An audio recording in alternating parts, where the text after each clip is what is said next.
This patch brought a few changes that won't shake up the meta too much, but will bring some balance and variety to it. Let's break it down. After the Dragonmancer rework a couple patches back, Lee Sin fell to the side as other Dragonmancers became more meta. And over the last few patches, Mancers have been getting buffed, and this time it looks like it's Lee Sin's turn. With buffs to his spell damage across the board and a buff to his attack speed, he is sure to become one of the premier carries this meta. As a bonus, Eye of the Storm was buffed as well. If you happen to find it, just place Lee Sin in the center and watch him kick down enemy boards. Joining Lee Sin is fellow Tempest unit Ezreal. Following Tempest buffs, as well as a shift in the AP meta in 12.14, Ezreal is getting his spell buffed across the board just like Lee Sin. This should once again bring Ezreal reroll back into the meta as a potent comp. Now we're talking about Xayah. She's back in the meta once again. Not as powerful as she once was with all the steady nerfs, but it seems they've decided to revert the attack speed changes on her. She also gets a little bit more base health, so she can ramp up and do a little bit more damage and survive longer. I don't think she'll be a top 1 comp, but she can definitely get a couple top 4s here and there. Add to that, Kayn and Senna both received major damage buffs. Full Ragewing comp should see major viability.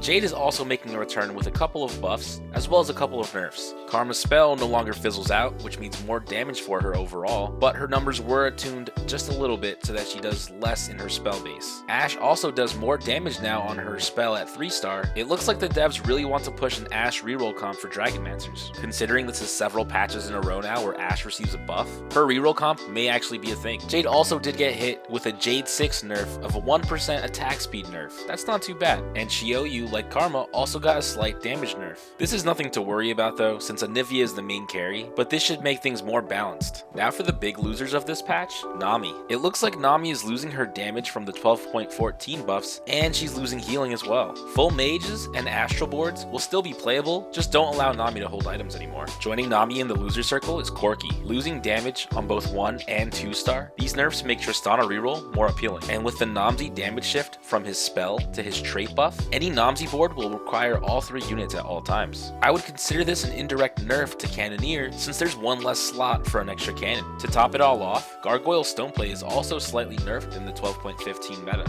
This was Idis's favorite item as the solo tank in Corki Cannoneer, and although the Stoneplate nerf isn't severe, it does hurt the comp slightly. He should still be playable for top 4s, but will struggle at the top end of games. If this was your go-to comp, try out Tristana Reroll. They also share similar items. If you want to rank up fast and stay up to date with the meta, then you need to sub to my channel, so you never miss out on the latest guides and meta updates. Now let's do a brief overview of a few comps that will play a big part in this meta. If you've watched my past meta updates, you know I've covered Dragonmancers in depth before. Lee Sin is a full crit carry who likes to use double crit items and either Hand of Justice or Bloodthirster for healing as his 3rd item. He should be played with Dragonmancer 6 to max out his damage. Splash in Jade 3 and Tempest 2 and your board is finished. Have Ezreal hold items early, and once you find Lee Sin, just swap over. Just don't forget to throw another Tempest unit back in. Ornn is the late game choice. Roll down on 7 for your units, and you'll want to look for Lee Sin, Volibear, Swain, maybe a lucky Neeko, and Ornn. Getting more than a single 3-star unit is always preferred, but if not, move on and get your 2-star Neeko and Ornn once you find Lee Sin 3. If you pick up Eye of the Storm, positioning does change. Place Lee Sin at the center and move the Jade statue next to him. Have all of your frontliners surrounding the statue, and have the backliners spread out along the last row. Next, we're talking about Ezreal reroll. The great thing about this one, if you don't high roll Ezreal, just transition into a Lee Sin board and keep going. Ezreal wants the same crit items, only he prefers blue buff over a healing item since he's on the backline. In this comp, you want to roll down at level 5 and look for Ezreal, Karma, Taric, and Leona. If you don't 3-star Leona, then just swap her out for a different Guardian later in the game. And if you can't find Taric 3 either, then just swap them both out for Neeko and another shapeshifter. Now we're on to Xayah.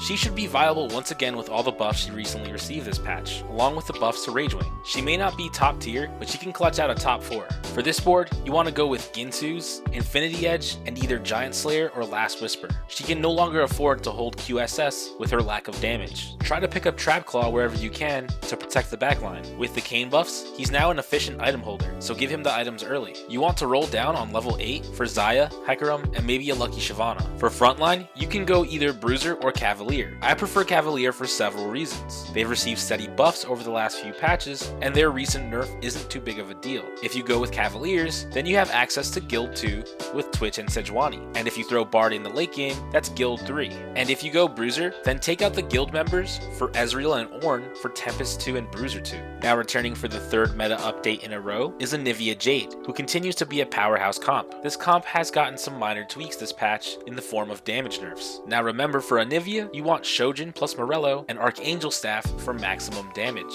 You should roll down on 7 for your units, and you want to find Anivia 3, maybe Lulu, hopefully a lucky Xiaoyu, and a lucky Nico. As long as the game is focused on a heavy AP meta, this comp will continue to thrive. What comp are you most excited to play? I know I'll be playing a lot of Lee Sin this patch. Let me know in the comments down below. Until next time, I'm Swagadelic, and this is your meta update.